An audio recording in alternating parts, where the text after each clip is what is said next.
Stepping away from the birth certificate system and creating a system of meritocracy was the way I found to break the chains and the ties of usury and participation with a system that I did not agree to when I was born.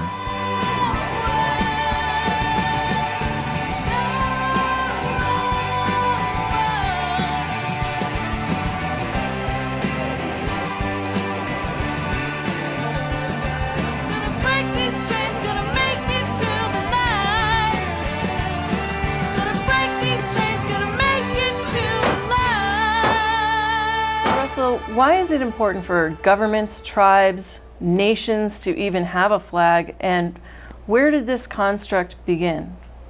From my investigation, the system that the world has been set up on has been that of a feudal system. And so as entities begin warring against entities, and as entities begin shipping themselves throughout the world, across the oceans and through the seas, they would put banners up. And banners were the symbol of who was coming to your location or who was on the battlefield. So it came from a concept of feudalism. That concept carried over as ships would make it to other destinations. It would be the manifest of the terms of who was coming to do business, to conduct business. And so as commissions were paid for ventures and voyages for ships to go across oceans and go across seas, the commission would have what they call goods aboard the vessel, otherwise known as a manifest. And that manifest, as they would go from port to port, location to location, would be the terms of goods to negotiate trade amongst societies, amongst clans. From the native culture, it was not so much banners and flags, it was more symbolisms built around spiritual ideologies. I see. So that translated to the native community when the natives worldwide were tricked by a genocide of an agenda to capture their lands, to capture their people. It was conveyed, and they were given and told about the flag etiquette, which was a crime against those native people on a worldwide level. The main culprits for that was the Vatican and the Jesuit Society of Missionaries, who would go from tribal state to tribal state on a global level, learn about their concepts, and direct them into this concept of flag etiquette. Oh, they would first carry their flag for their Jesuit order or their Vatican, and that's how that kind of got carried over into the native position.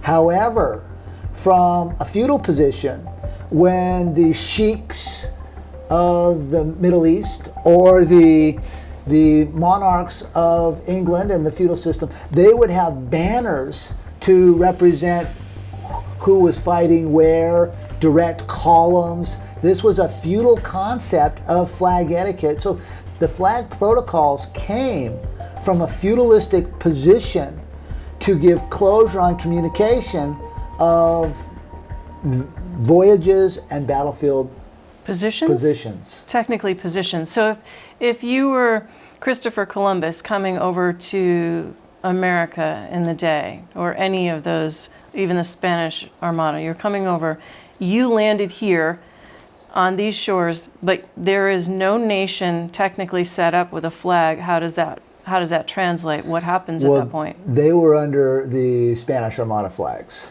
And so they were in a position where they were under someone else's colors. And those colors would represent the terms of how they were going to conduct business when they got here. And so they were a front runner, like a broker, for those who funded the voyage. So when they came upon a land where there were no flags, how does one then bridge that gap and interpret that? So the Indians didn't have a flag, these people arrive, here's a flag, now what? They were tricked in thinking that this flag meant something of protocol. And then as the flag the greed of man came into place and they started taking from the native peoples on a worldwide level. You know, slavery is not a new thing, right? Blacks captured blacks, natives captured natives, whites captured whites. It was all feudalism for servitude at that time to get tasks done, to get jobs done. And so the slavery is not just a white ideology, but is a cultural ideology, a feudalistic state on a global level. And it's been happening since the beginning of time. So when they came in and they would set their position with a flag on the shores where there was no flag, what would it be, a takeover, a hostile takeover at that point? There would be a hostile takeover, and then behind that, they would use the favorite phraseology of the bad guys, or the bad people running the planet, might makes right. So it had no position of correctness, per se, because they couldn't capture a sovereign land. However, they could trick them, put their flag down and say, these are our terms now that our flag has shown up, which is unfair to the unsuspecting and uneducated cultural differences between societies. So the flag is one position of symbols, as a symbolic state of the government or the corporation that's behind the flag. The flag standard has been changed throughout the years. The flag standard sets the terms of what the meaning of that flag is, changes venues.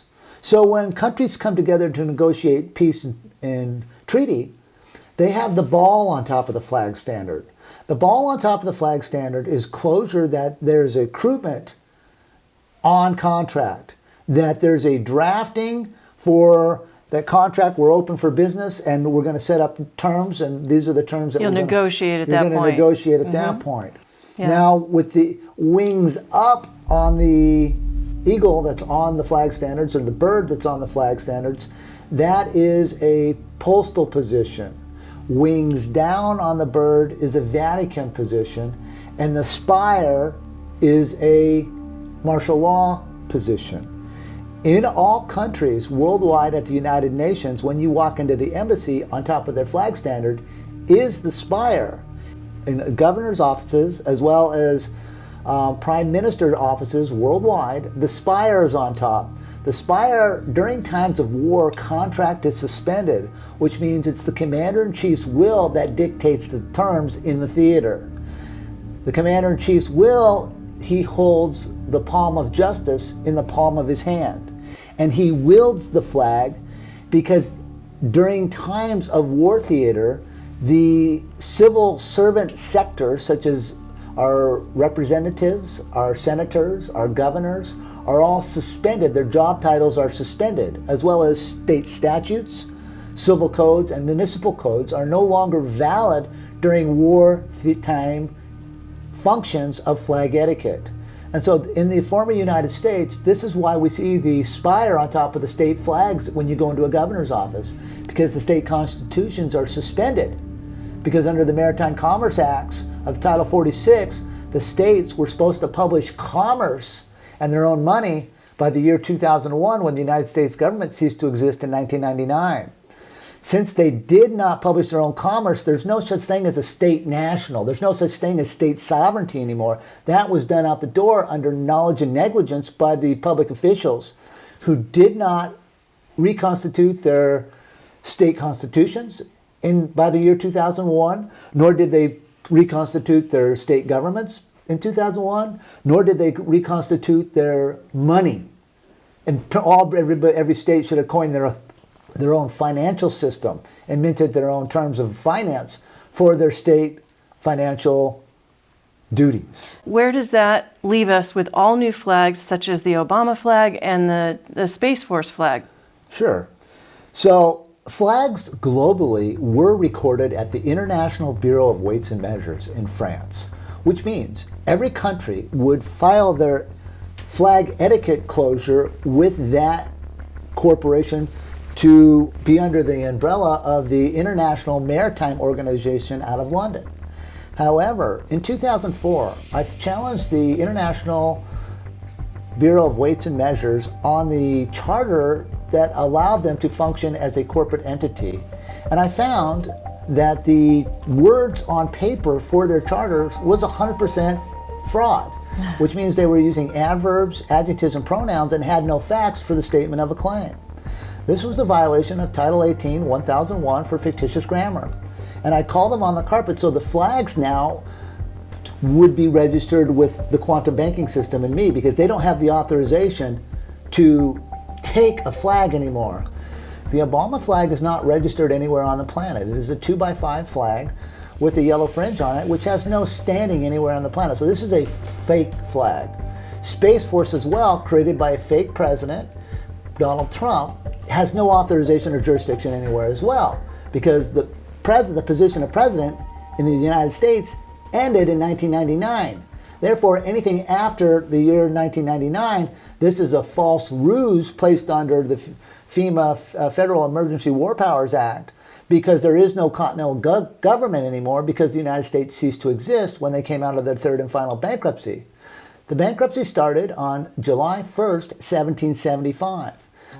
Benjamin Franklin, who was a French attorney as well as a British English barrister, was working surveying lands for Canada and throughout the eastern seaboard of the northern continental United States. Benjamin Franklin was a postmaster. I personally have looked in his books, and he canceled his stamps. He put stamps on his bank contracts. He placed his signature simulation across the stamps with those who also borrowed and lent him the money. So the answer to the question is yes, he was a postmaster, which means he was navigating bills of the lading as a freight forwarder. He was also the Postmaster-General, which means he was in charge of the postal control for setting up the sea lanes for commerce for the continental United States. And he was a double Postmaster-General, both in Canada and the continental colonies simultaneously. So he was functioning in two positions. How could he technically be in two different positions simultaneously? Well, the education at the time for a Postmaster-General position was very limited in scope, and he was trained by the monarchies that were in power at the time to be that person. So it came down to knowledge. The first rule of a Postmaster-General is you have to have knowledge, and he was also what they were doing, maintaining the rules of the continuance of the evidences with their joinder for freight to come on and off our shores. But does that include North America as a whole at that point, as a territory, or was it divided? It was divided based upon the survey lines that they were getting themselves into. When the United States government sent Lewis and Clark on their traitorous trail across the continental United States to capture and survey the lands, then they tried to encompass all, because the first rule of contract is closure. They didn't have any knowledge of what was out there. So they hired the U.S. Army as a conquering state, because armies are conquering functions, not capturing functions. The capturing functions are sea-bearing and air-bearing, which is Marines and Navy and so forth. But when you actually occupy a land, that's when you bring in your armies on a worldwide level. Please comprehend that as Postmaster General of our world, not only do I control the United States military's order of operation of functions, but each military on planet Earth. One of the contracts that I have globally was at the Secretary of State's office at the Vatican. And they asked me, because of my knowledge of how postal mechanics work, how militaries are put into theater, both oceanic and land and space. I spent 3 days with them, and they concurred, because of my knowledge position, that I was Postmaster General not only of the former United States, but each army on planet Earth. Some of the questions that are posed to me as I meet with different entities on a global level is, are you the supreme sovereign ruler of each military on planet Earth? Well, I'm a sovereign commander of correctness and facts for militaries to stop wars, to aid the people on the planet, because militaries work for we the people. Unfortunately, the people have been asleep at the wheel, have not comprehended the dynamics of this meritocracy shipping war that's been placed against us from cradle to grave. So what I did was I figured that out, And I positioned myself based upon knowledge and first in line, first in time, which means nobody after I left could hire anyone else, right? Just because I wasn't there, you couldn't spin somebody up and say, oh yeah, Russell's not working here anymore, or not here, yeah, you can be in this position. That's not how this works. I did not leave them the authorization to do that. I took all their authorization away from them and brought it back into my now space so that I convey contract for the citizens, for the militaries in a peaceful manner, so that the flag can now set the terms for the performances that need to be done for we the people. And the people are figuring that out. I know it's a big pill to swallow because they're uneducated on global meritocracies of shipping. But if you break down the concept of how the birth certificate system was being used in our lives to be a tentacle of that meritocracy, you will find that there's correctness in what I've done, there's correctness in what I've said, and I am this person who I say. So how does that tie back in now with what you mentioned about Benjamin Franklin and his authorization to even represent the United States in any way, or the colonies in any way, since he basically contracted with France and England? How does that work? Well, it was a trick against the Founding Fathers. And the trick was that he did not give them full closure that he was a traitor and he was working for two entities at the same time. But he was highly educated in the arts of linguistics at the time. He was fluent in the 7 arbitrary forms of ciphering, which he was a master of. So he knew how to italicize words. He knew how to italicize words in contract, Winifred, are not spelled correct, which means anytime you see a word italicized in contract, it's actually a misspelled word. So that voids the contract. So it voids the contract altogether. So because you're breaking the rules of the continuance of evidence by placing it in a different space through the articulation of script. And he knew this. Yes, he was very skilled in this, and that's why he had a print press. And when you go to his print press in Philadelphia, all characters in his newspaper were italicized words, or italicized. I've physically been there. This is a true statement, and it's under the National Parks direction. That's who controls when you go there. You go through the national parks. It's actually a museum of a national historical position. In the Benjamin Franklin bank books themselves, at the Benjamin Franklin Post Office in Philadelphia, it has many different bank books of many different drafts. But when you tie in the rules of continuance of evidence to domestic bankruptcies, and domestic bankruptcies run 7 years, and international bankruptcies, which run 70 years, you will see what's called the rules of the continuance of the facts, or the evidence. And how that ties into Benjamin Franklin now is he borrowed 1.6 million francs on July 1st, 1775. Nothing becomes law for 1 year, 1 day, and there's 3-day rescission, which will take you to July 4th, 1776. But he had already filed and borrowed 1.6 million francs from France and filed a domestic bankruptcy with France, which means they've agreed he could pay back the money within 7 years if he could get it done. That took us to 1782. In 1782, he filed another domestic bankruptcy for 7 years because he was still in charge of his ledger of borrowing the money, which took you to 1789. Was he solely in charge of that? He was solely in charge, and he was the only one on bank draft with the Founding Fathers witnessing, signing off on it on July 4th, 1776. So they were setting up the terms on which the bankruptcy was to be conducted. And so... So you're saying that they were aware of this as well? Some, yes. Don't know their knowledge basis because I wasn't there. But they were a debtor at that point in 1776. So my question to the general public is, how can a debtor set terms for we the people? This was a fraud against we the people. This was a big farce designed to keep other powers in control of our country, where the whole volition of the settlers who came across and the colonists who came across was to break ties from those countries and those monarchies that were oppressing them back on another continent.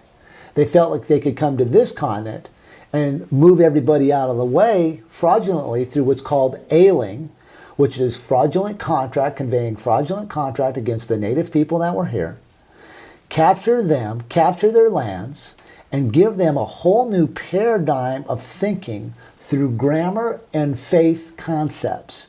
Because the colonists knew, and the financiers behind them knew, that they had to change the thinking, and they do that through our vocabulary, through our phonics, through our phonetics.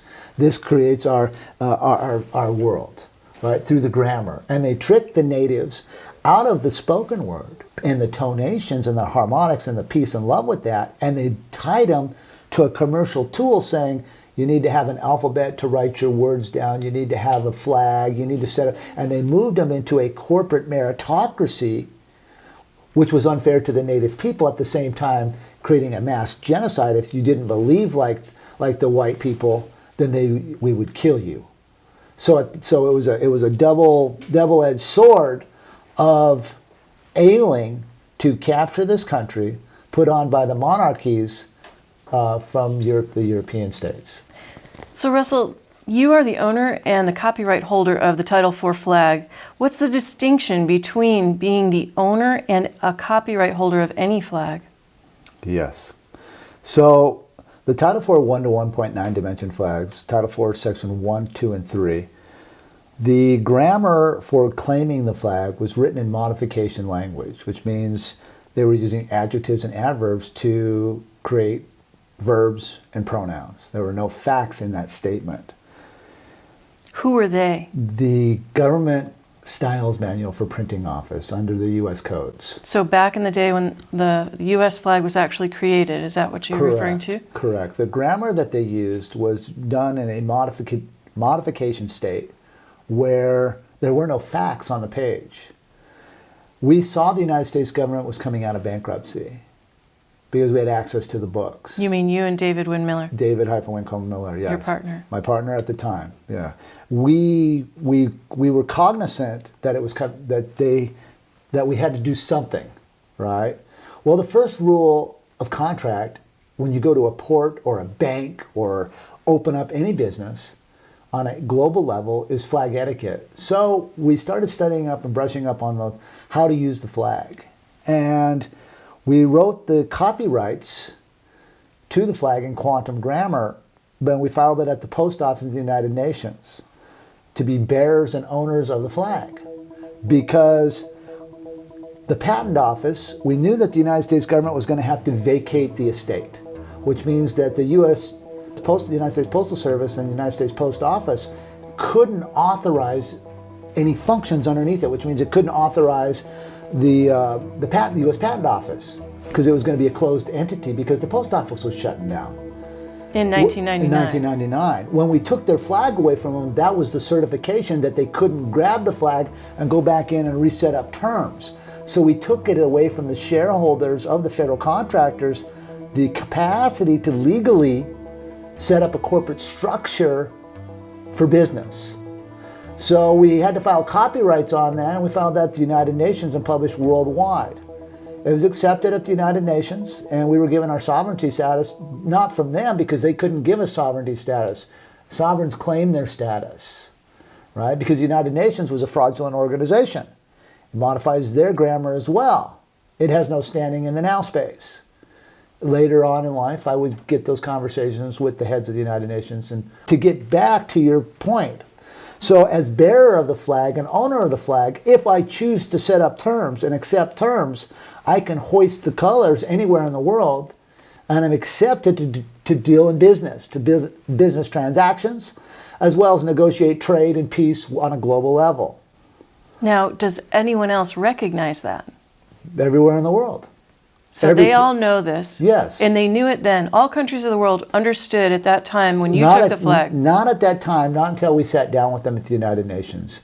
Then they became knowledgeable. So you gave them what you call closure at that point in time yes. of the correct parse syntax grammar filing and why that's important. Correct. We sat down typically 2 hours to 4 hours per meeting. You know, ambassadors are very busy in their day-to-day lives at the United Nations. But some ambassadors called us back as many as 20 times to specific countries to have a conversation specifically with me about the quantum banking system and the ramifications for corporate structure of meritocracy on WARS, DOCs, and QUAs. right? And so those were wonderful conversations. They asked a lot of technical stuff that was designed in there of me, and I gave them the necessary closure so that they could pass that closure on to their Treasury departments. Now, when you actually took the copyright and you filed the copyright, what did that give you differently than you had previously? Well, it was the first time in the history of mankind that a flag was claimed in the now space. A flag had never been claimed in grammar in the now space. Now space is a very valuable tool.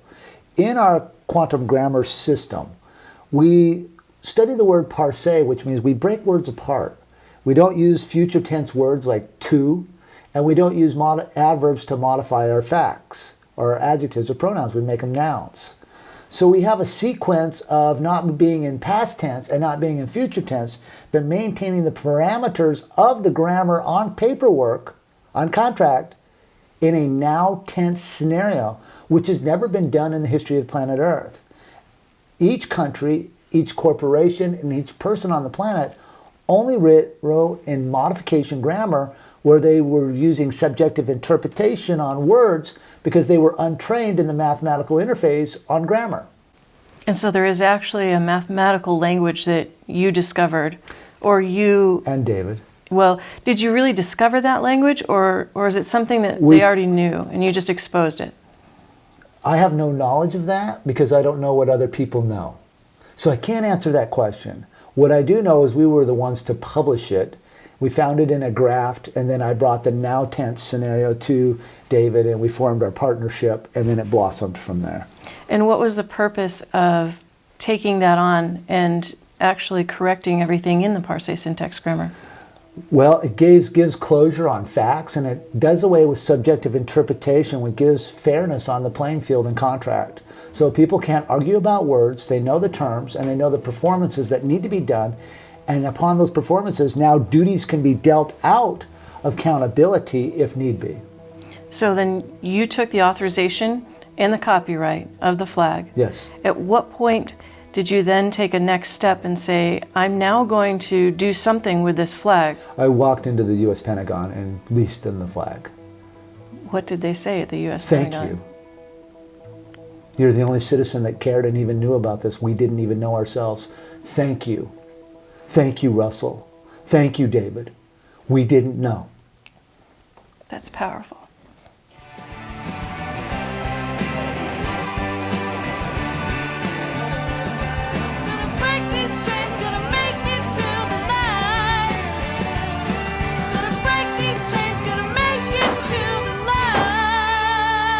So Russell, you've created the quantum banking system. When did you create that?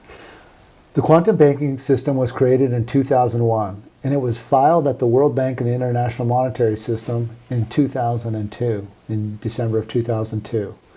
The system itself was based on hard asset, and it was a much different concept because it tied the autonomy of sovereignty to allow different concepts of wealth to flourish within the paradigm brought by the people, not by the banks.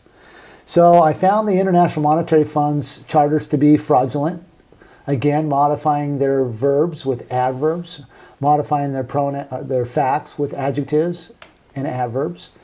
And I sued based upon and rewrote the construct for a global-monetary-fund which backdropped the insurance policies off of corporate structures for drawing rights.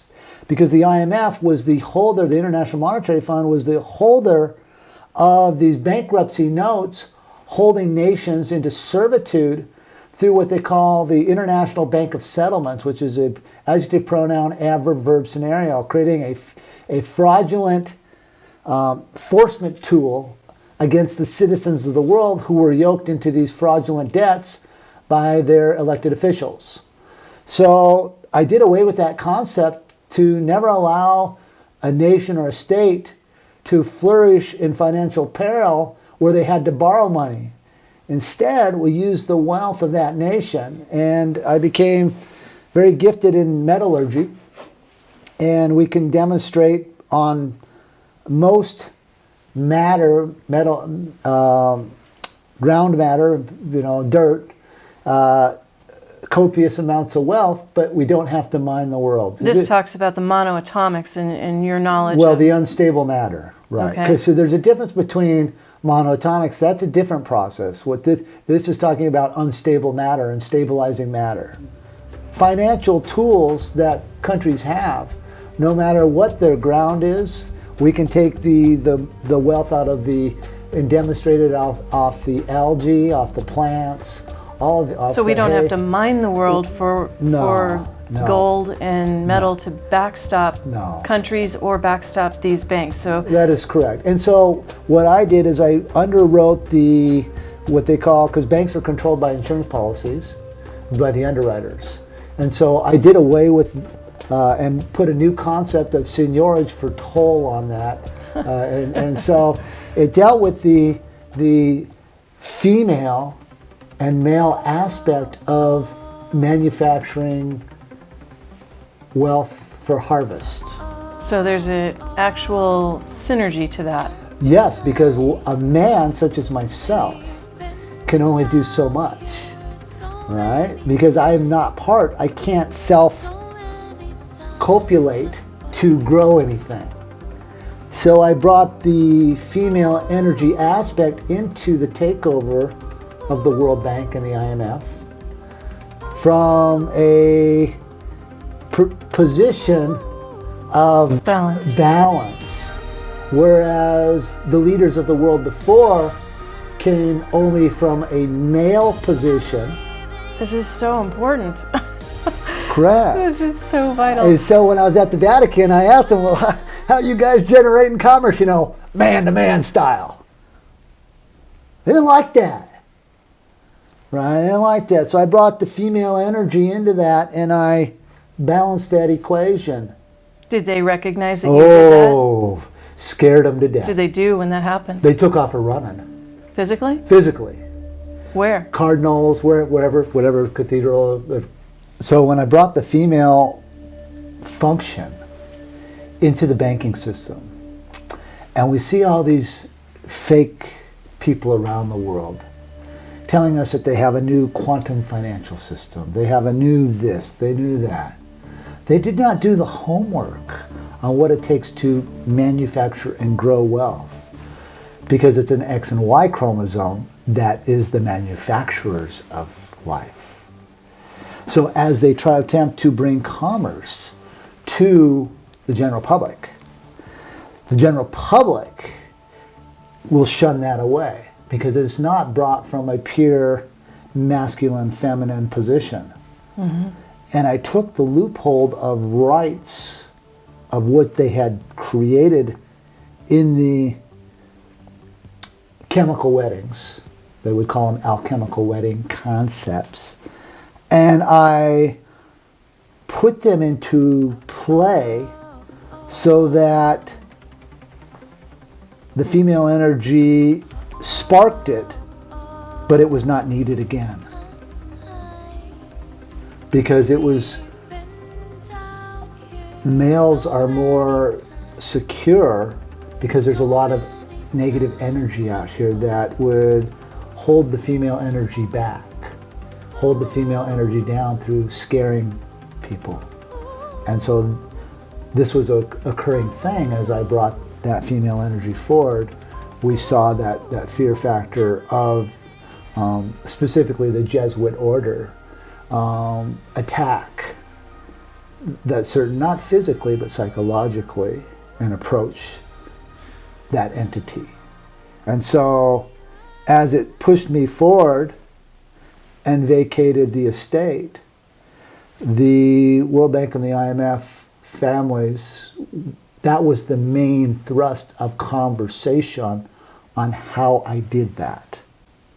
Because they had never seen someone actually manufacture a whole banking system on a global level from a masculine and feminine function. From the joinder of that. Of what would be one at that point, not a dominant. It was completeness. Okay. Because there was a balance of neutrality of both yin and yang, right? And without that, I could not give that to the world. But I gave it to the world that which separates me from all these posers out here that say they're bringing wealth to the system, but don't comprehend where they're at in space, to know that if you're just a female bringing it forward, That wouldn't work either. it does not work either. Has That to is be correct. The balance. Must be a balance in life. Everything is on a balanced scale. We're just the harmonics resonance of that balanced scale. Yes. And so that's where the neutrality and the now space comes into place, to know what that is, to stay within that function, and to nurture something to participate with that. Well, society is changing, and it's looking for solutions, different solutions. I just have a solution on banking. But I step out of the way when you join my system and let others create that for their dynasty, for their castle.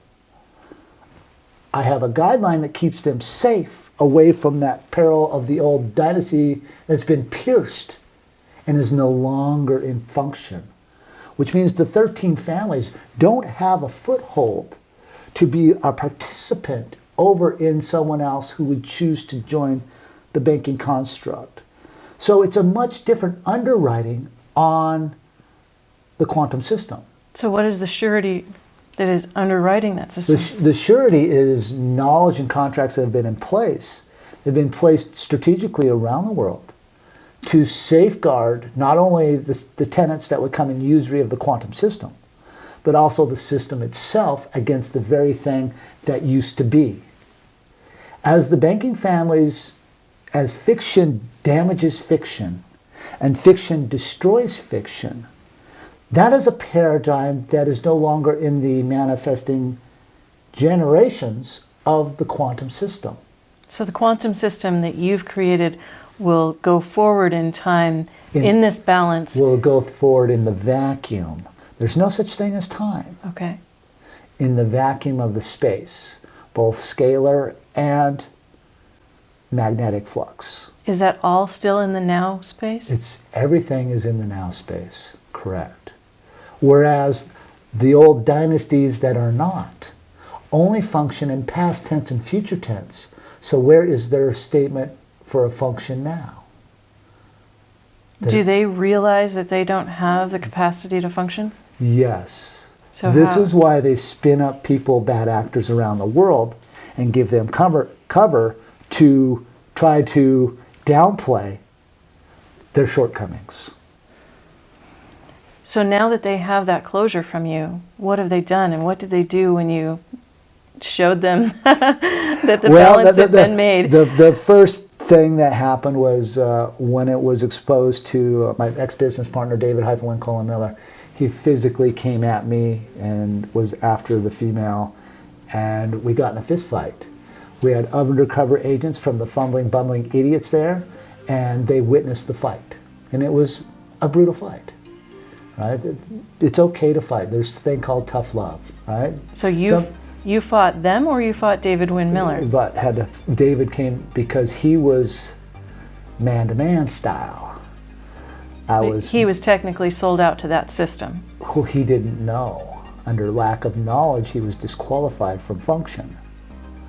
Therefore, his ties to the Rothschilds could not come forward and be in position.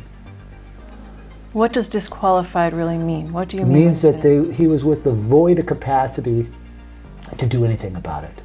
He could not authorize contract in banking. He was neutered. When this happened, the NSA, the National Security Agency, the Department of Defense, pronoun adverb verb, and the Central Intelligence Agency, the CIA, pulled me off the street to have a conversation about what the ramifications of the dynamic of a male and female energy to create commerce meant for the banking constituents around the world. And what did you tell them? They told me that, number one, I run the world of banking, flat out. Good luck keeping it. We're all going to try to steal it from you, which we've seen many tries, which are bleak at best when you actually know what's been done for the people. It's beyond my capacity to stop at this point because I've given so much to the world. I've tried to give even more. This film hopefully gives people the education that they need to come to their own conclusions about what's been done.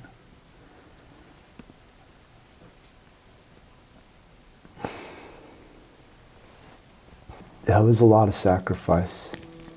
I sacrificed everything I loved.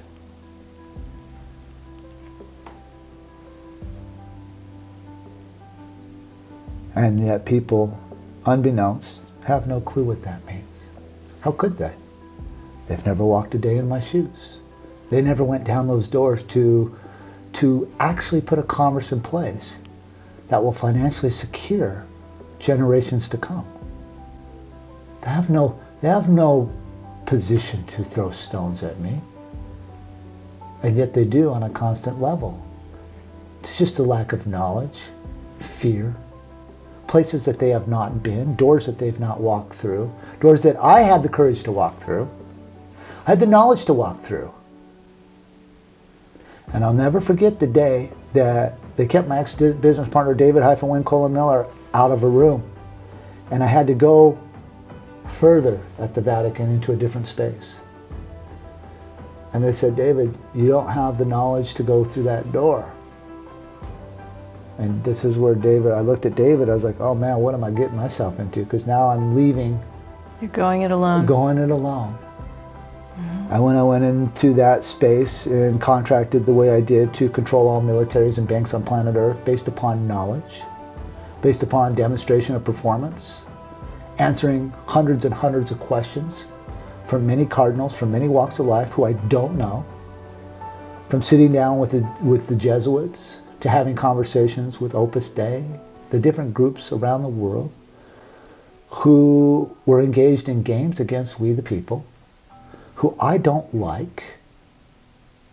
This was a real character builder. And they damn well know what was said, what was done. Can you share that? What happened when you walked through that door alone? They were in total surrender. So they stood down. Yes. Did they stand down because you signed through a stamp? Or did they No. stand down because they recognized your authorization? They knew the authorization. And what did that mean to them in that setting? They had never seen such a thing. No one had ever come through and said, hey, Michelangelo was wrong on his mathematical sequences in setting up the square here. No one had ever done that. No one had ever gone in and explained to them the mathematical sequences of what should have been performed when moving light energy and harmonics through time and space, or through space. And when you described that to them, how did they react? They called me many names, many titles of falsities and fables. I think about that sometimes. Some of those cardinals, the faces, the nuns, what they said. It was very, I did not want to be controlled by that spoken word of spell that they were trying to say. But you ultimately broke the spell. You broke the spell casting on Earth. I did, and it was, but they had a lot of names for me because I did it. Some good, some bad, some indifferent, but... Well, sometimes they say resistance doesn't give up easily, does it? No, we see the fight at all level. We see how they've, you know, I don't get into theology because that's a man-made concepts. And some of the things that I got to learn at the Vatican was how they keep those man-made concepts going for war and for strife, for theft, for money. I don't concur with any of that. Because I feel the world is full of abundance. I feel that none of us are slaves, that we're all sovereign. We just have to learn how to communicate and put our needs on the table and then be able to manifest that need to better our lives. So now that you brought forward the masculine and the feminine into perfect balance, and you went into the venue of the Vatican to give them closure and correct them, what happened next in the IMF? Well, they just took me in to meet the bank presidents wherever I wanted to go. You know, it was total surrender. What did they say to you? Well, it's what I said to them. They would ask me a question, and I said, look, how much did you pay for your college education? Is it my job to educate you? I'm out of here. Interpol, CIA, everybody watched the meetings, fumbling bumbling idiots. They've all commented to me, hey, you get up and tell bank presidents you don't have the education to sit in front of me. And they all had my bank charters out. And they were all looking at them saying that this is wonderful work. How did you do this? Did they know the grammar? They knew the grammar, yes. They know the math interface on grammar. I could go from German to English and there's no deviation in sentence structure. But did they know it? They do now. They were given closure and then they had to learn it? I would just show up and they would take me to meet bank presidents. Like I said, it was total surrender. So, since it was surrender, how can they still stay functioning? Off the ignorance of the people and off of the ignorance of the militaries of the world. The militaries of the world work for the post office, and I'm the Postmaster-General of those militaries. I have not been back there. I'm busy educating security teams around me and apparatuses around me so that we can go in there and we can negotiate and find out what their needs are to stop these foolish wars. Go back in and build utopias in locations that have been blown to smithereens. If there's a supposed magical army, what is their condition of mind of leadership to allow that to happen? Well, the argument would be that they are conditioning the people for the ultimate cleanup. But didn't you already clean it up? What if they're the problem? Right? That is the problem. Because you can only be in the now space. So you have to clean it up now. You have to be accountable now for your actions, not in the future. You have to do the correct thing when no one's looking, now. Not in the past, and not in the future. Because you can only be in the now. So you, as the Postmaster-General, speaking to the militaries of the world, what's the hierarchy of how this works out in the world? So, say you're a German citizen and you want to go into the military in Germany. You have to go to the post office first and get your military registration number. Same function holds true for each country in the world. And it's about, that is tied directly to your birth certificate. Right? So it's a sub-account off your birth certificate under an underwriting for assurance because they have to underwrite you to go into your respective branch. And I've done away with this because there is no one smart enough to go to war. If they were smart enough, they would have their communication lines open because any warrior will tell you, before you go into a mission, you must know the parameters of what's around you. You must know what's upstream and downstream. You must have evac plans, backwards and frontwards, contingency plans to move yourself so that you can accomplish the mission. But when the mission is based upon a fairy tale, a lie, president, prime ministers, this is just not true. Because the Universal Postal Union lost its credentialing to join that post office's military and send people to war in 2001. By you? By me. And they damn well know, and they damn well sat in the meetings and had the conversations with me on the ramifications, and their words to me are, the people are stupid, Russell. That doesn't bode well for the world. Doesn't bode well for the world. I've done what I can to educate, and there are many good people within the quantum grammar system now. There's a lot of negativity out here, sure, but that weeds itself in the space of the correctness. It's about being correct and honest. The easiest person to fool is yourself. I have not fooled myself. I've done what I've said. The powers that you think to be know correctly who I am. And, you know, we're going to let the space be the judge of everything in the now space.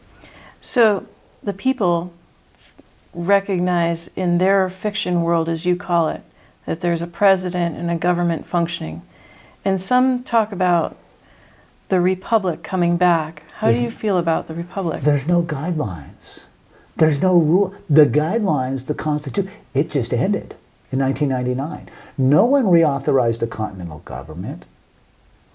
No one with a claim of the life, because they're all in usury. They're trying to start systems in usury with functions that they don't comprehend the pecking order on a global meritocracy level. This is what I have done, is set up the quantum system so that it goes from territory to territory, community to community, on a now space scenario. Globally. Galactically, when we pull in my Galactic Postal Corporation concepts that have been put into place. I keep the world in Earth space banking because that's where y'all are. So because the citizens only know one thing: credit, debt, credit, debt, credit, debt. I'm a slave, I'm a slave, I'm a slave. I got to strive, I'm trying to get. We need to pull that off the people. And this is where the quantum system and the education comes into place, so that there's a monetary value in place for we the people, to where we're not bound, to where we can now create our own economies, our own markets, our own trade terms. And this is where the flag comes into place to allow tenants to do that. So you think that we would never be able to return to an old, what I'll call now, a broken feudal system? It is not possible.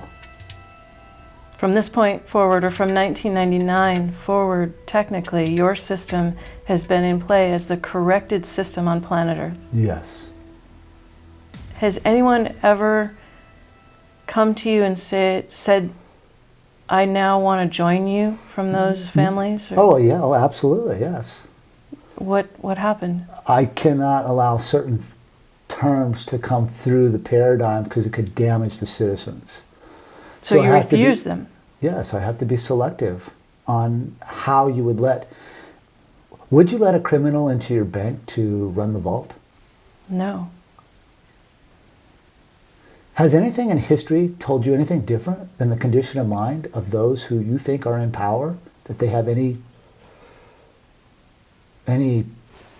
flip of a switch to do something kind for you? Well, it's not been loving throughout time. It's not been loving. What's been missing throughout time? Love. But you talked about Forgiveness. the three and the four coming together, the male and the female Oh, yeah. aspect. Oh, for sure.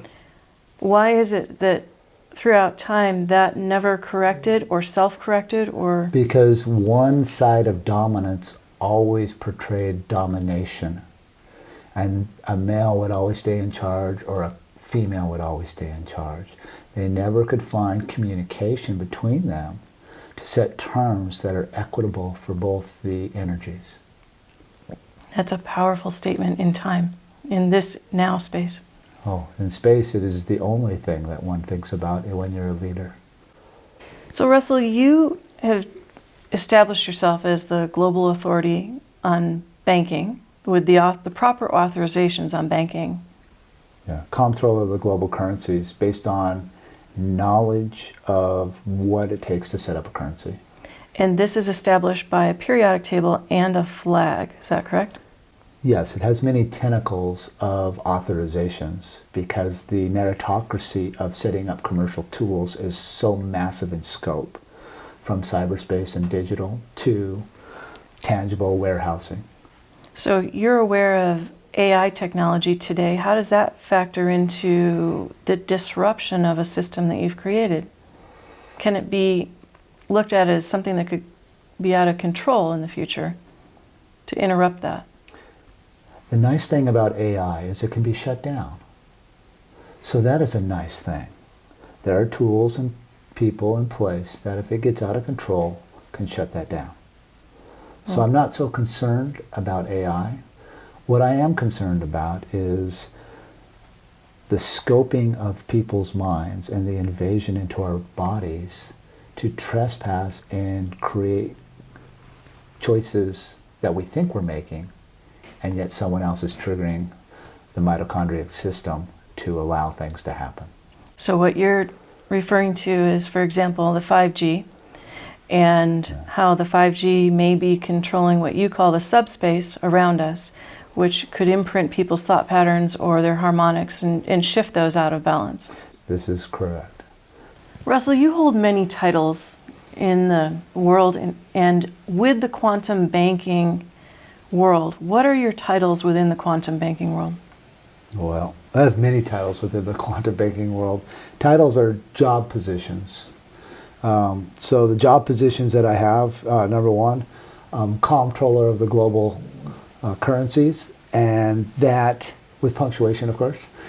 And Hyphens and colons, to be exact. Yes. And that function deals with the mechanics of how monetary systems are brought to the forefront, because I am the world authority on the mechanics of how that actually happens, because everything would have to be registered through my paradigm of what I've set up in the now space, because I'm the creator of the quantum system in the now space, whereas the banking from other corporations are set up in future tense and past tense connotation and syntax, as well as part of my job task as comptroller of the global currencies is to look at the hallmarking on specific warehousing on goods, make sure they meet the criteria of the quantum grammar system. And Such as what? Give us would an be example. like the hallmarking, right? The hallmarking has to be done in such a style of font for communication that it's correct. And so these are terms and things that I've set up through when I disqualified the International Bureau of Weights and Measures. These were some of the criterias that I implemented into the matrix to give the quantum system a foothold on copy hold for the mechanics of hallmarking metals. Is this part of the safeguarding of that system? This is part of the safeguarding of that system. So if a metal was wanted to be put on POSIT within the system, that's outside, because our quantum system is all self-grown and self-made metals. So, but if someone, an entity, corporation, wanted to bring metals in, there's criterias and functions that are in place to safeguard the integrity not only of the customer coming into the bank, but the integrity of the bank and the goods themselves. Now, the bank is a global bank, is that correct? Yeah, it is a global bank. Because I hold the copyrights and the titles for stewardship of planet Earth in the now space, which means I've syntaxed the land titles at the Universal Postal Union, found them to be 100% fraud, and implemented a new land title for claim, for load, and dry dock vesseling, lading and unlading of breaking bulk on vessels. That is within the construct of the quantum banking system. So where you would actually function, I- where it would be Anywhere in the laid down. Anywhere on planet Earth. So why would you need to have titling different if that were the case? Because the titles were written in adverb verb and didn't say anything, and there was actually no claim on the land ever in the history of planet Earth. And I was the first person to file title for now space control of land matter. In 2018, I was brought in for a oil family, gas family, metals family out of Afghanistan. And at the table were representatives from Turkey, Syria, and Afghanistan, and families who had controlling interests of land in Afghanistan, as well as Afghani generals and generals from different Middle Eastern countries, as well as the U.S. military. And the first thing that was asked to me by the generals from Afghanistan is, what are you going to do if we allow this system, because they wanted me to give them technology for lithium battery tech for brining salts. And I said, well, the first thing I'm going to have to do is grant you authorization to be on my land. And the generals all jumped up, what the? And I'm like, yeah, you're on my land. And they were yelling, we're going to stick a gun in your face. And I'm like, hey, look, it's not about guns and clubs, it's about contract. And the financiers behind the generals stood up and said, no, this man is correct. We have to get authorization to be in the now space on the land, because they had done their homework. And the contracts that I have with them were in Farsi, Arabic, and English, and they lost no deviation in our sentence structure. So they concurred with that they, in Afghanistan, had no land claim because it was all written in modification grammar. It said nothing.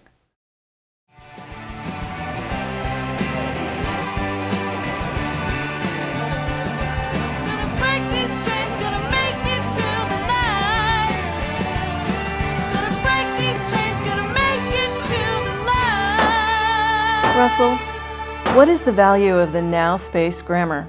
And can you explain how correct communication parse syntax grammar works on contract and how it fixes current contracts based on subjective interpretation, past and future tenses? So now space grammar is neither in past tense form or future tense connotation.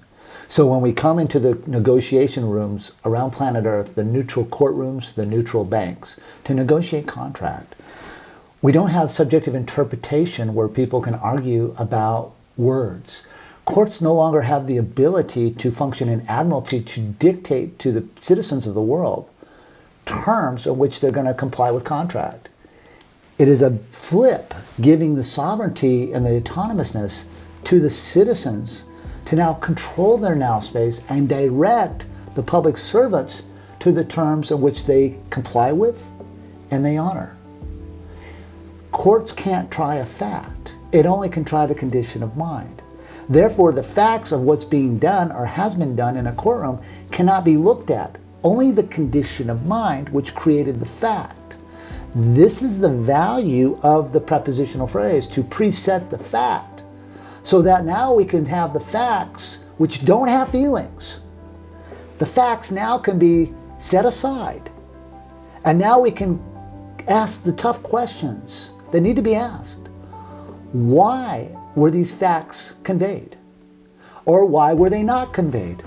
What was the volition and the condition of mind to create these facts which caused performances and consequences that caused damage against our fellow mankind? So this is the value of the now space quantum grammar as we take the control mechanism out of a subjective interpretation of a courtroom, out of the subjective interpretation of an opinion by a court, to now let the facts stand, to put the condition of mind on why the facts were conveyed. This is a self-governing tool to now weed out bad thinkers who convey bad concepts towards the people out of our world. Why hasn't this tool been brought forward sooner? Were you the first to discover it? We were the first to present. I was the first to take it through the judicial systems, yes.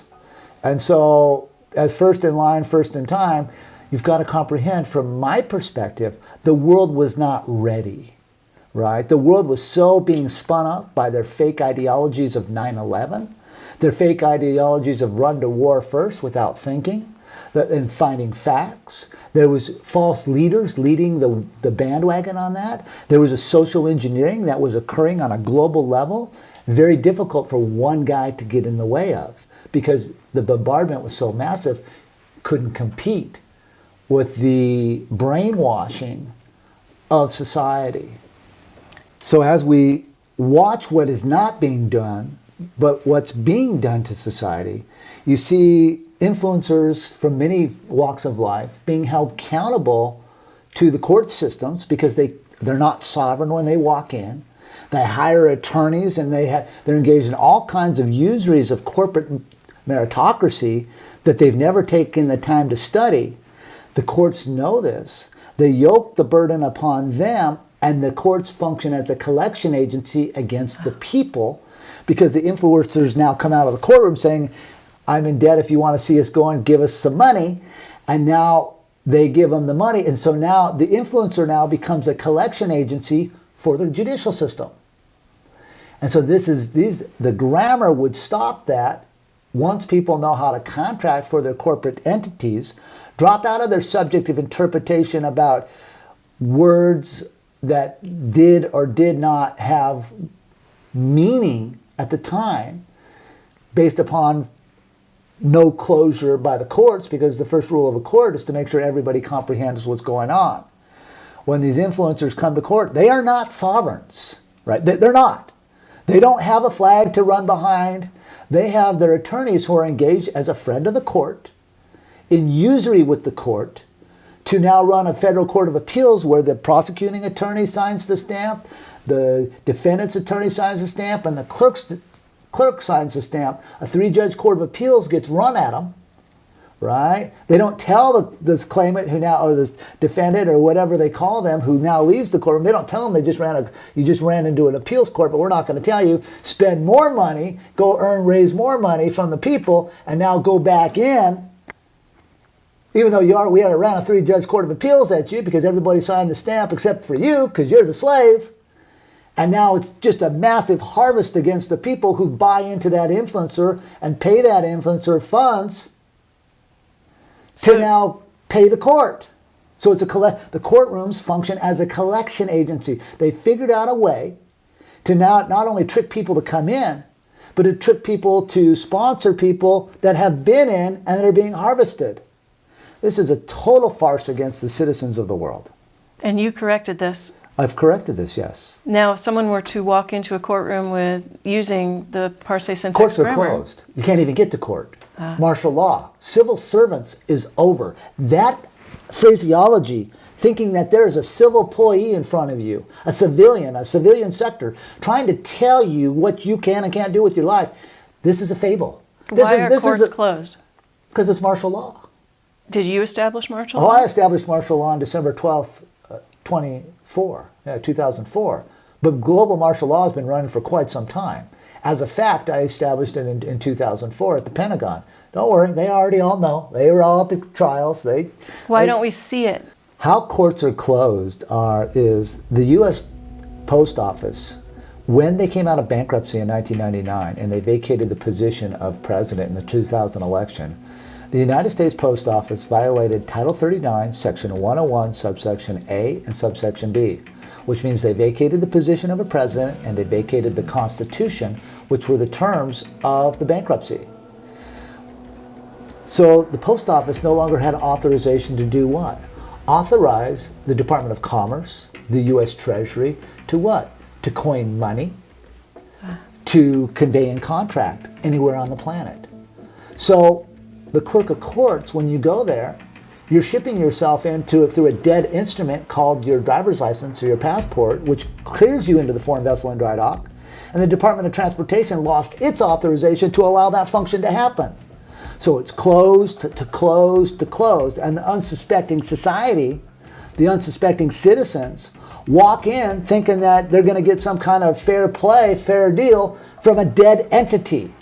Yet it still continues. I mean, people continue to function in doing that. Because the people lack closure on the terms of the bankruptcy, because the people lack closure on the terms of where they're at in time and space, they're lost. And they're being spun up by these influencers who keep the status quo concepts of these fake presidential elections going and these fake senators and fake governor elections going, when the real problem is, and they can't figure it out for some unknown reason, there are no terms to elect a governor. There are no terms to elect a senator. There are no terms to elect a president. So all the voting, Where's their flag to set the terms to make that function happen? They don't have any state flags anymore because they're all under martial law. They don't have any government flags anymore because I own the flags. So how are they going to, pray tell, how are they going to elect a leader that's fair for the people? So voting fraud isn't even an issue on the table. The whole thing's fraud. The whole construct is fraud. There is not 1 ounce of correctness in it. Not one. So it's a psyop on top of a psyop on top of a psyop. It is a brainwashing of our minds to think that there's an actual president.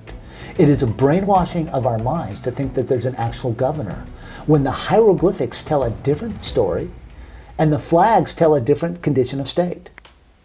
Now, when you say the hieroglyphics tell a different story, what does that mean? That is the spire on top of the flag standards. That's a symbol. It's a hieroglyphic symbol. That means war. During times of war, contract is suspended, which means there are no contract rights. So going back to the influencer just for a minute, what does the word influencer mean in Parse syntax grammar? No contract. Because IN to a word means no. Fluence means that information or knowledge is moving through something. So there's no knowledge moving. You're pointing out that influencers are not given full closure, so therefore they don't even know what they're doing out there, and others are responding to that. how would that be corrected positively for our world today? Not so much that what they're saying is wrong. It's just they don't have the facts correct to deliver the message. Because their message would be different. They wouldn't be talking about governor races. They wouldn't be talking about senator races. That's tomfoolery. Something they that would just does have not... closure that there's something else. They would be that's been talking about corrected. the new paradigm for networking to backdrop the credit and debit system away from the people. So when these people are harvested in court and then unwittingly go out and ask for help from their supporters, they are technically seen by whom as no-fluencers? By those of us who know what grammar is. There's more and more of us that are catching on. There's more citizens out here that are catching on to the grammar scam. As soon as they catch on to the grammar scam and they reprogram their usury tentacles, voila. Some of the success that we're seeing by some of the sovereigns that have attended the workshops in the banking paradigm of their space is they're coming into the banks, the fiction banks, and resetting up their tentacle usuries with that bank as a postmaster and giving their performance contracts to the bank for the terms that they so choose for their contracts, which I'm not a part of what they're setting up, right? They're setting up their own terms. Some terms vary between postmaster to postmaster based upon their specific needs, based upon the usury tentacles that they have with the bank, and based upon the volition of setting up fairness for the world. Because everyone that is using that is after a position of fairness. Right? It's okay to allow a fiction bank who provides a service to you fees.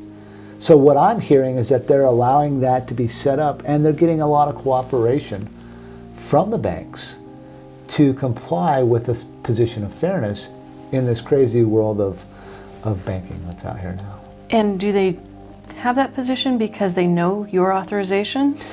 They have the credentialing on their claim of the life to set up that paradigm for themselves. When the claimants and sovereigns and postmasters come in and use the system of the quantum system, they're not going in and stealing money from the bank, right? They're not giving them commands that, hey, you're giving me all this money or else. Well, technically, after what you said, there's no money in the banks. There is no money in the banks. There's nothing there. But they're stuck under usury of goods that they've agreed to put there.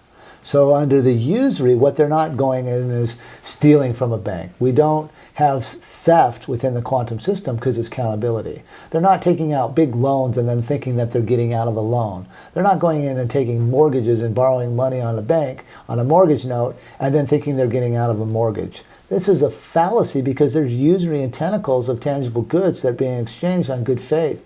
They're not going into the bank and taking over. They're going in and they're directing the servants at the bank to function as a fiduciary for them as the sovereign. So it's a different paradigm because the fiduciary is the bankrupt entity. And the sovereign claimant, postmaster, comes in as the controlling factor to direct the servants who work at the bank as a fiduciary to the terms which they choose for their accounts. The fiction world calls them accounts, but AC as a prefix to a word means no, so no count. So we call them counts. Right, so all these words, when you go to a bank, you go to a bank and you do a deposit, but the prefix DE means to separate from your deposit or your position. And then the bank turns around and hands you a receipt, but the prefix RE means no, so they give you nothing back. So you've separated yourself from your position by a deposit, and now the bank's giving you no proof that you left any deposit there. And this allows third parties to now access to your accounts because you have no proof that you control your value that you placed in or your goods that you placed into that account. We're not trying to steal that right away from someone who is trying to provide a service for it. But the banks themselves recognize when this comes through. Yes, They I know control that. all banks on planet Earth. This is not a fable. This is truth. This is correctness. I'm not a secret to the banks. I'm not a secret to the banking former dynasties that are no longer within the paradigm. I'm a secret to the general public. Why do you think that is? Because they've done everything they can to thwart every transaction and everything that I've done for the last 28 years that I've been doing this. And if they didn't, if they stopped and corrected tomorrow, what would happen on planet Earth? Literally, what would take place? First of all, the accountability level is not upon the government at that point. The accountability level is on the people. So now people are going to have to be honest with themselves, live within their means, and not go outside the paradigm of the lust, vanity, and greed that drives so many. At the same time, it downsizes governments on a global level, transitions us off a tax-based market where there are no taxes but a consumption tax of 10%. That 10% is used to fund the country's infrastructures, then allows free venture capitalists now to set up their own terms to go to marketplace, to put their creative concepts into manufacturing capacity without red tape to benefit our fellow mankind. That is on the citizens to do, not me. I've already given my technology to the world to use. I've already given the platform that is safe and neutral during spaces of war.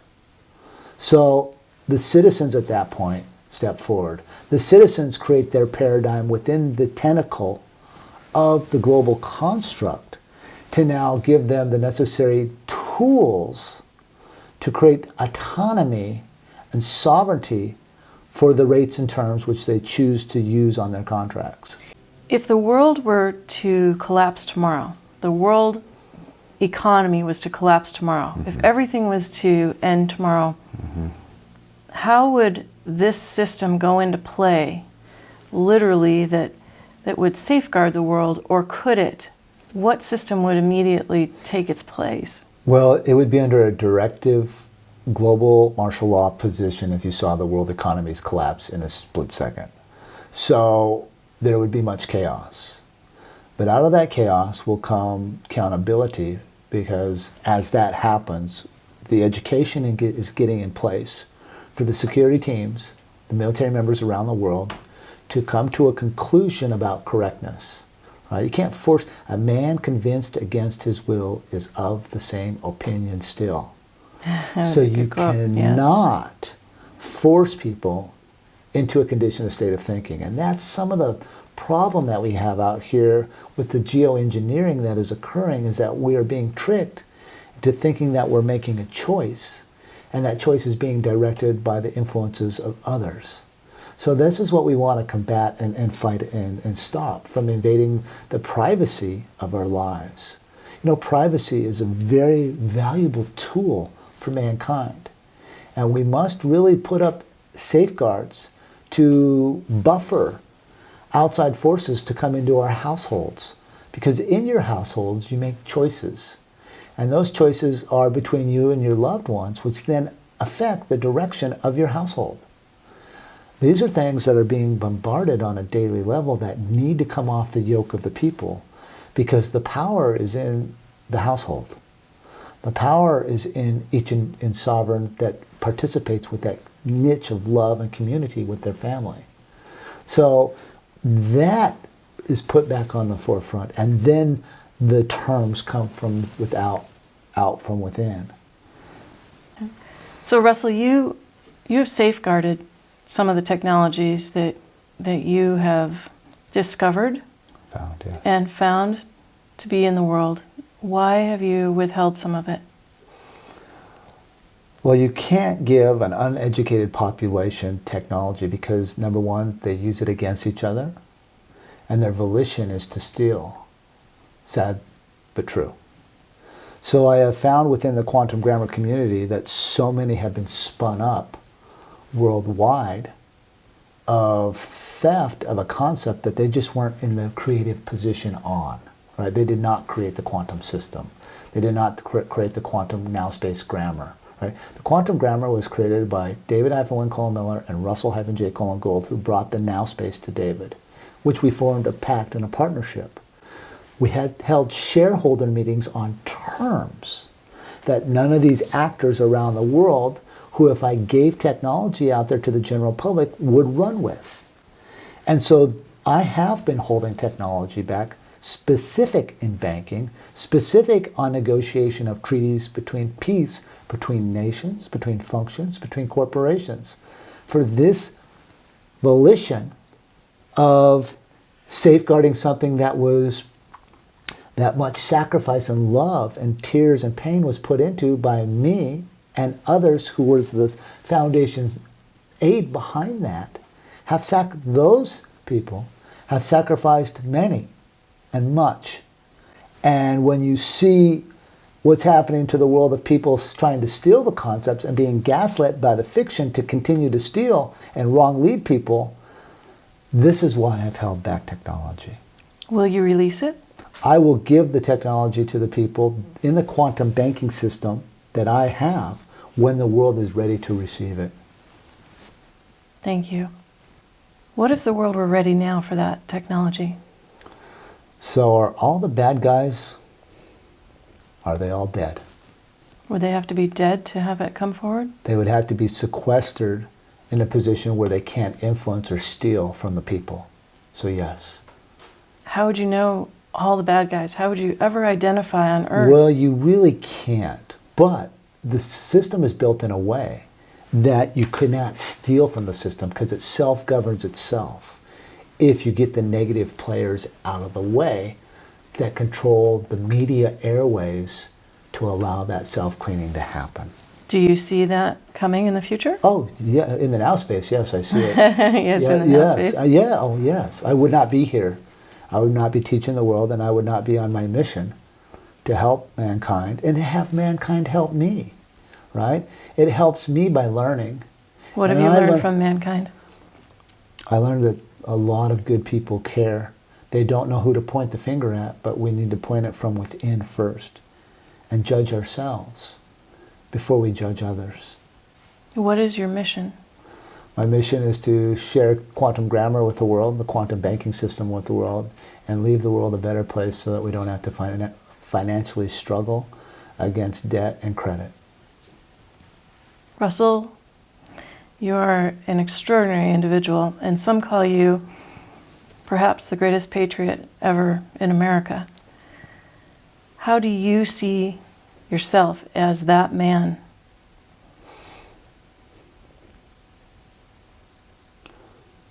Oh, Winifred, I've been through a lot.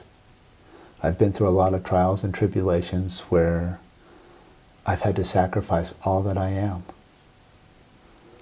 The humility, the humbleness, the meekness, the learning about myself. I had to forgive myself first before I could forgive others. And being able to forgive others when they create harm on you. And once I learned how to do that, the world opened up to me. I was no longer walking around angry for being starved down or beat up. I could forgive them. They have families, they're following orders. The orders are fraudulent orders, but I comprehend the storyline that people are trying to keep secure, because this storyline puts a lot of people that have influenced the world under a lot of death and a lot of carnage on fellow mankind. And for my story to get out there and people to see the authenticity of who I am. But if they go to my local community, they'll know that I stood up against tyrants at all times. They may not have comprehended why I was doing it. How could they? I was learning about it myself. I was learning how to give. I was learning how to sacrifice. I was learning how to love. And the world that sees these other people pop up and say they're me, they've never been through those trials. They did not create anything. In fact, they have hijacked my capacity to help the world. It's not fair to the world. So many people spun up in so many different concepts around patriotism, sovereignty, who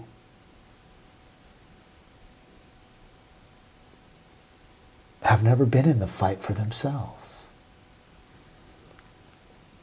If you've not done it from within, how can you bring it to the outside world? I ask myself this as I see concepts of state nationals, when I know that the banking world says 2-year maritime salvage, the states were supposed to have their own commerce, right? Why didn't the states in '99 authorize a new Congress for their state Congresses? Why didn't they put up new protocols for their National Guards? Why did they not set up new state representatives and protocols and correct grammar? Why did they all fail? And then how can they sit back and let people in 2020 or 2021 claim to be a state national on a system that is no longer valid? And that the good people that care and think that they're doing something for their own sovereignty are being spun up and set up as cannon fodder in a martial law position. It's not fair to the people. And shame on the governments for not publishing and putting the videos of me in those locations, from the Vatican to the World Bank to the United Nations. There's thousands and thousands of hours of documented film with me going toe-to-toe with those who have held society back. It's unfortunate that every place that I went, they had all the guns and clubs. They had all the security. They had all the strength. But Russell-J. Gould has courage and charisma. And I will walk through the doors of any house on the planet, and I will show a paradigm that frees mankind, regardless of who tries to yoke it, regardless of who tries to hold back the concept of open communications with correct communication, parsing, syntax, grammar, who try to hold my story back, who hide the court-martialings of the admirals and generals and master sergeants and colonels, and my goodness, the list goes on and on by the Pentagon. They know what's up, right? Correct. It's correct. So someday, when the world gets a chance to watch that, I hope they look back at this film and they say, you know, Russell looked pretty wild in that spot. Look, I was not nice to the federal governments of the world. I called them a lot of names. You called them out. Called them out. U.S. Secret Service said, you know, Russell, why do you call us pussy motherfuckers all the time? I said, it's not me talking. It's the millions behind me that don't have the knowledge to stand in front of you and tell you what you're doing and who you're safeguarding is a lie. And that lie, it damages the world, which damages the American people, because the American people are left holding the bag of the consequences and choices by fake leaders who you keep safe from the people. And I hope I speak on their behalf to call you that. I hope I have the honor to speak on behalf of the people to tell you that. They'd also call you courageous. Do you see yourself as courageous? Yeah, people follow courage. I do. What do you see? Who would be courageous in your eyes? Well, I haven't seen a whole lot of courageousness. There are people speaking out, but they're still holding on to a dead system. It's painful to watch. There are good people being damaged that are networking, thinking that they have a solution, going into closed judicial systems worldwide. Not only did I shut it down, I am the only acting citizen in the history of mankind to take out an acting world court at The Hague and become chief judge, an acting judicial system in the United States judicial system, and an acting judicial system for every country on planet Earth. Now think about that. With the moxie, the credentials to walk through the door and safeguard mankind. And people want to throw stones at that, and I get where you're coming from. But you're looking at it from a different perspective because you've never walked in my shoes to make the voyage and the journey, to make it count when nobody's looking. What do you feel about our current military? Non-authorized personnel is what you're Non-authorized generals following protocols of secret societies. They know exactly who I speak of. They know exactly what they're doing. They're dressing down. They're disarming the citizenship. They are outsourcing all of our armory to other nations to fight fraudulent wars, which undermines the national security of this country. They have foreign actors within the U.S. government in all sectors infiltrating the undermining of the security of the citizens of the former United States. They went and got themselves vaccinated by an artificial, self-generating mutant which weakens your capacity to stay in the fight. They are following fraudulent leaders at every turn. Knowingly, it has to stop. How will it stop? First by contract, and then by might makes right.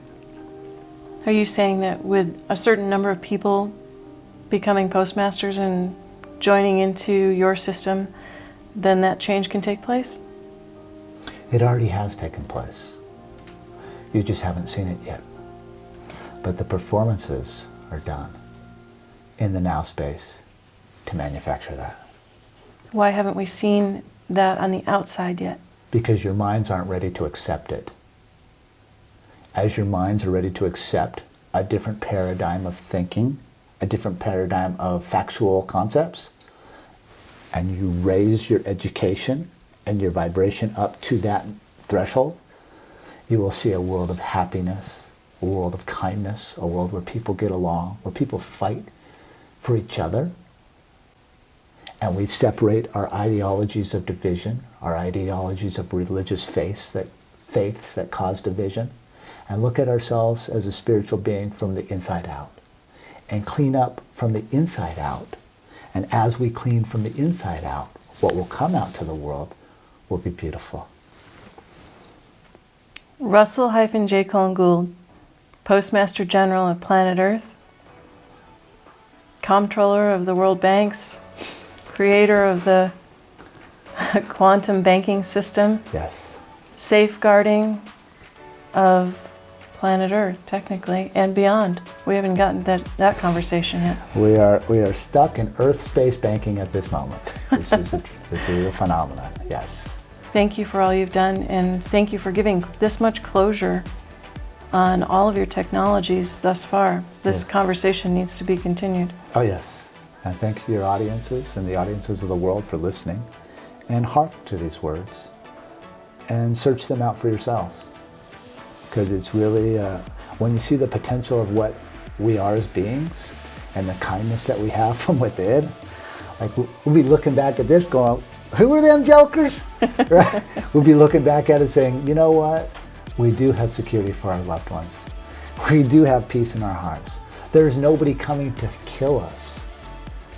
Because Wouldn't that we're be happy. the day? Yeah, well, we're happy from within. What makes you happy?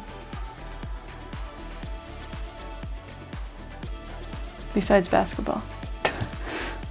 Basketball is just one facet. I'm happy seeing people wake up.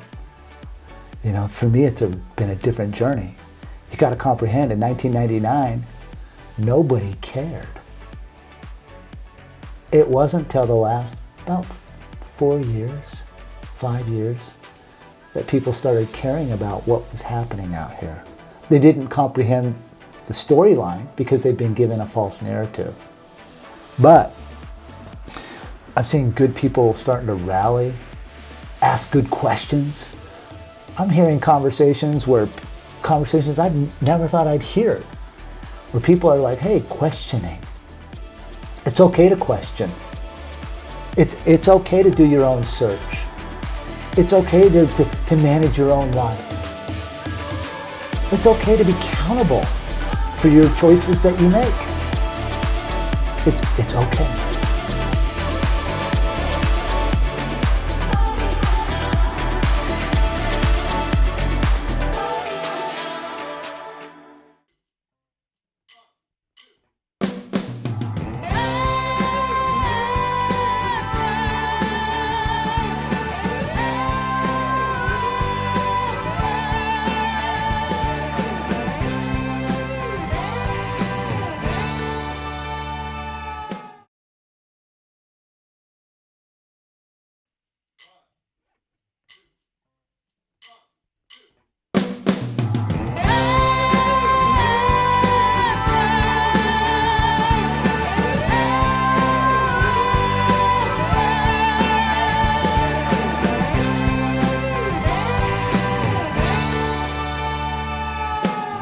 One man is growing old and one man is being told that his land is not his own now.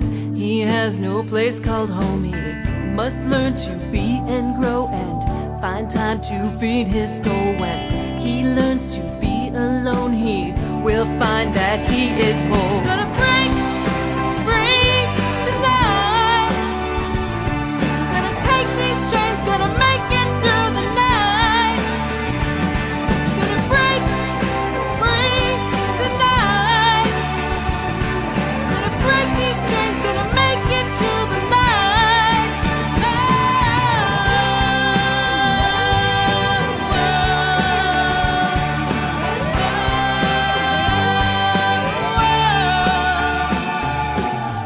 Sometimes you feel so old, sometimes you never know. A world that seems so dim, can't find the light within. Feels like you just can't win when the world keeps closing in. But there's just one place to start. Remember, open heart.